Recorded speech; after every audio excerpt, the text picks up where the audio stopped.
नमस्कार। आज के इस एक्सप्लेनर में हम नई आर्थिक वास्तविकता यानी न्यू इकोनॉमिक रियलिटी को डिकोड करने वाले हैं।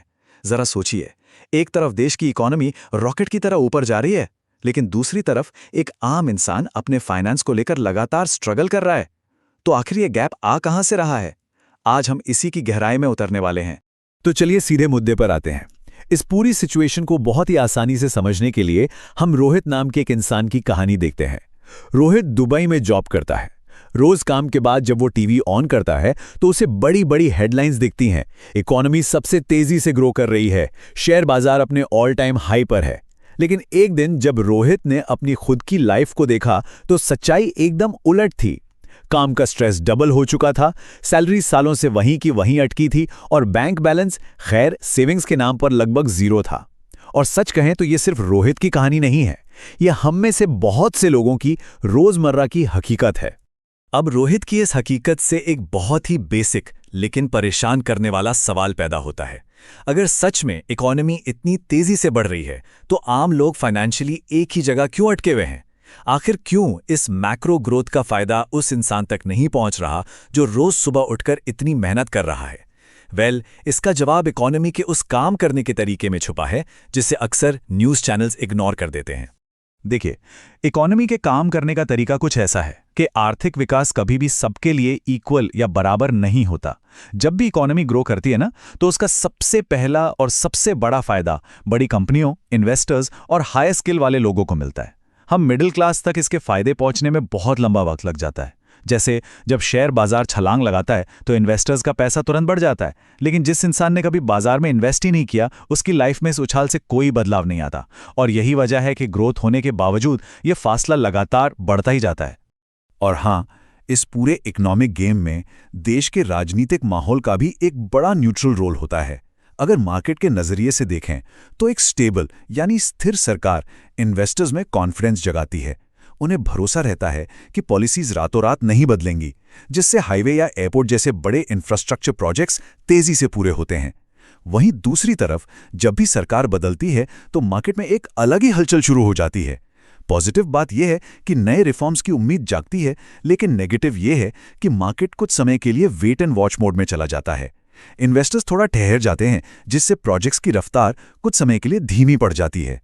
और ये चीज बहुत ही शानदार तरीके से दिखाती है कि क्यों एक आम इंसान हमेशा प्रेशर में रहता है।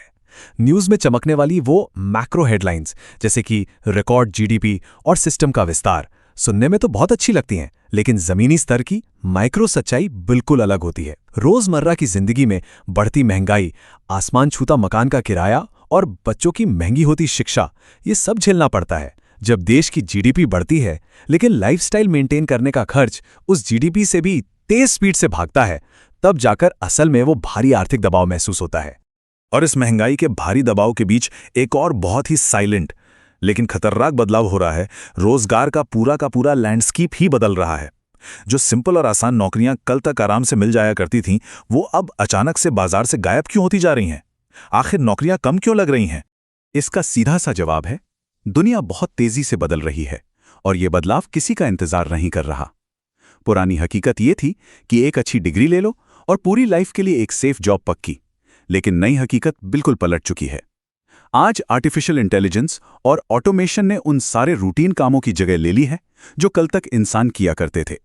कंपनियों को अब सिर्फ डिग्रियों से मतलब नहीं है, वो ये देखती हैं कि एआई के इस जमाने में कौन मशीन से ज्यादा स्मार्ट तरीके से काम निकलवा सकता है।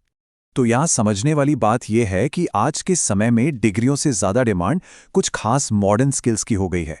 ये स्किल्स कौन सी हैं?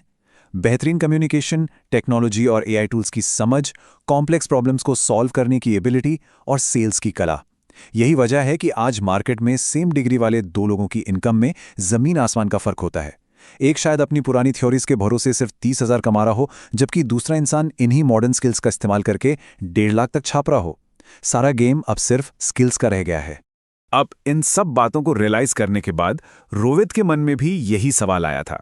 और सच कहूं तो यह सवाल हर उस इंसान का है जो फाइनेंशियल फ्रीडम चाहता है। एक साधारण बैकग्राउंड से आने वाला कोई भी इंसान आखिर सही मायने में पूरी तरह से फाइनेंशियल स्टेबिलिटी कैसे हासिल कर सकता है? बचने का और आगे बढ़ने का रोड मैप क्या है? तो यहाँ सबसे अहम बात यह है कि किसी भी इंसान को सिर्फ एक सैलरी के भरोसे बैठना छोड़ना ही होगा। रोहित ने अपने लिए जो रास्ता चुना वो 3 बहुत ही सॉलिड पिलर्स पर टिका था। पहला स्टेप, हाई इनकम स्किल सीखना, क्योंकि बिना अपनी वैल्यू बढ़ाए इनकम नहीं बढ़ सकती। दूसरा स्टेप, साइड इनकम बिल्ड करना। आज के ज़माने में सिंगल इनकम सोर्स पर टिके रहना लिटरली बहुत रिस्की है।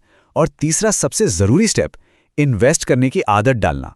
पैसे को बैंक में रखकर छोड़ देना काफ़ी नहीं है, उसे सही जगह लगाकर ग्रो करना ही असली वेल्थ बनाता है। लेकिन रुकिए, सिर्फ पैसा कमाना ही काफी नहीं है।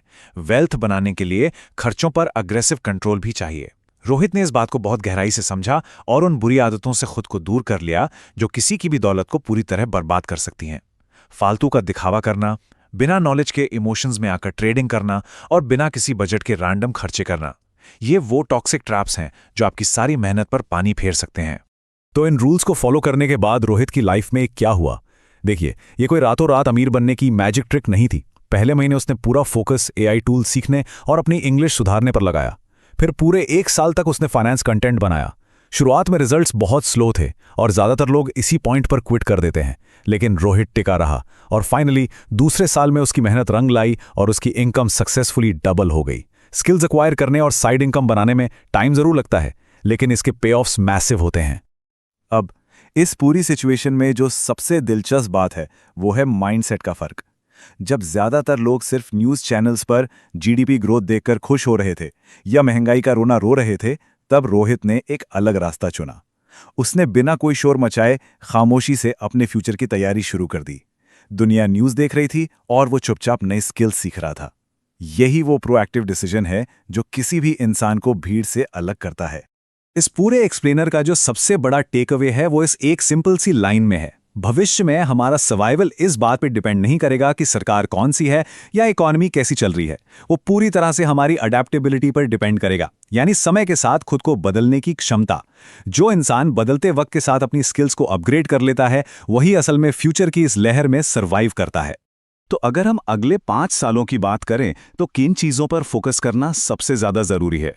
बहुत क्लियर है, ट्रेडिशनल डिग्रियों से कहीं ज़्यादा फोकस इन 4 एरियाज पर होना चाहिए। एआई टूल्स की deep knowledge, powerful communication, solid digital skills और प्रैक्टिकल फाइनेंशियल एजुकेशन। जो भी आज इन चीज़ों पर टाइम और एनर्जी इन्वेस्ट करेगा, उसका फ्यूचर फाइनेंशियली एकदम सिक्योर्ड होगा। खैर, अब सारी बातें हमारे सामने हैं। इकोनॉमी अपनी चाल चलेगी और नौकरियां एआई की वजह से बदलेंगी ही बदलेंगी। तो अब सवाल सिर्फ इतना सा रह जाता है, क्या हम इस सच्चाई को एक्सेप्ट करके आज ही अपनी स्किल्स को अपग्रेड करना शुरू करेंगे या फिर रोज की तरह बस न्यूज़ हेडलाइंस देखकर टाइम पास करते रहेंगे? चॉइस हमारी है। इसी थॉट के साथ आज के इस एक्सप्लेनर को यहीं ख़त्म करते हैं। सीखते रहिए और आगे बढ़ते रहिए।